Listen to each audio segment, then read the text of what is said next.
All right, let's dive into the mind of one of history's absolute giants, St. Thomas Aquinas. We're talking about a theologian, a philosopher, and a saint who walked straight into one of the biggest intellectual battles of all time, and well, he completely changed the game for Western thought. His main challenge, figuring out how to connect two worlds that seemed destined to be at war. So here's the question that was on everyone's mind. Can faith and reason ever actually be friends? It sounds kind of simple to us now, maybe, but you have to understand, for the thinkers and believers of the 13th century, this wasn't just a debate. It was a full-blown crisis that was threatening to rip their entire worldview right in half. So what exactly kicked off this whole mess? Well, for centuries, Christian thought ran on one engine, scripture and divine revelation. That was the source of truth. But then something huge happened. The long-lost writings of ancient Greek philosophers, especially this guy named Aristotle, started popping up all over Europe. And they introduced a powerful and kind of dangerous new idea, that you could find truth through pure logic and just by observing the world around you. And just like that, you had two teams on the field. In one corner, you had Team Faith, arguing that truth comes directly from God through the scriptures. In the other corner, you had Team Reason, following Aristotle and saying, nope, we can figure it out ourselves with logic. And for a lot of people, these two paths looked like they were heading in completely opposite directions. You had to pick one. You couldn't have both. And right into the middle of this intellectual firestorm walks our guy, Thomas Aquinas. A man who was quiet, super humble, but so incredibly brilliant that he was about to offer a solution that nobody, and I mean nobody, saw coming. So, Aquinas was born into Italian nobility, which meant he was set up for a pretty comfortable life. But he turned it all down to join the Dominican order and live a life of study and prayer. Let me tell you, his family was not happy about that choice.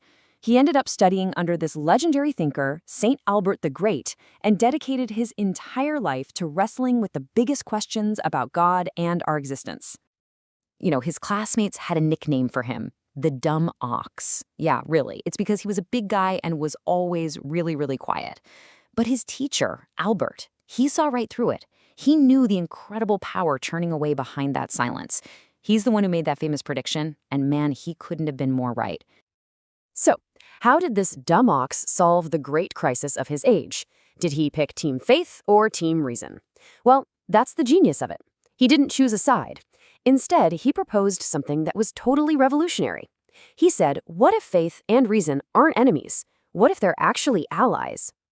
For Aquinas, the answer was actually pretty simple but unbelievably profound. He said, look, there's only one ultimate truth with a capital T, and that truth is God. So both faith and reason are just tools. They're gifts from God to help us find our way to that one single truth.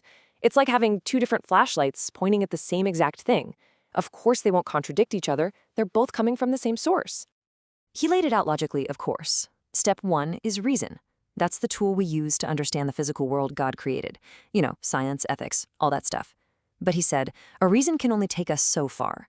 And that's where step two, faith, comes in. Faith reveals those divine mysteries like the Trinity that are just way beyond what our brains can figure out on their own. When you put them together, you finally get the whole picture. And he poured this entire idea into his life's work, the Summa Theologia. And let me tell you, this book is a beast. It's basically a massive encyclopedia of every single Christian belief. But here's the cool part. It's not just a list of rules. For every single point, Aquinas uses hardcore logic and philosophical argument to explore and explain the truths of faith. It is the perfect marriage of the two paths. Now, this wasn't just some clever argument that stayed in the classroom. Aquinas' idea had a colossal, earth-shaking impact. It didn't just reshape theology, it reshaped the entire intellectual landscape of the Western world. I mean, just to give you an idea of how big his influence got, centuries after he died, at the Council of Trent, which was one of the most important meetings in church history, they placed his Summa on the altar right next to the Bible. Think about what that says. It's like they were saying his work was an essential key to unlocking the truths in Scripture itself. And his legacy was just getting started. Hundreds of years after that, in 1879, Pope Leo XIII made it official. He declared that the theology of Thomas Aquinas was now the gold standard for all Catholic universities and seminaries. Basically, his thinking became the official operating system for the church's intellectual life. So, why are we still talking about a monk from the 1200s? I mean, it's a fair question. Well, it's because this whole project of his, uniting faith and reason, is maybe more relevant now than ever before. His influence is still all over the place. In philosophy, scholars are still debating his work on ethics and metaphysics. In Catholic theology, he's basically required reading. He's also the patron saint of all students and universities, so, if you're cramming for an exam, he's your guy.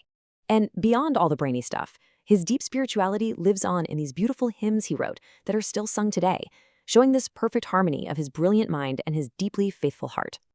But after a lifetime spent building this monumental intellectual cathedral, the story takes one last incredible twist. Near the very end of his life, Aquinas had some kind of intense mystical experience. Afterwards, he put down his pen and never wrote another word. When people asked why, he reportedly said, "All that I have written seems like straw to me." Can you imagine? The man who wrote millions of words to explain God had a glimpse of a reality so profound it made his entire life's work feel insignificant. And that leaves us with a pretty powerful final thought, doesn't it? Where does the path of reason end, and where does the mystery of faith truly begin?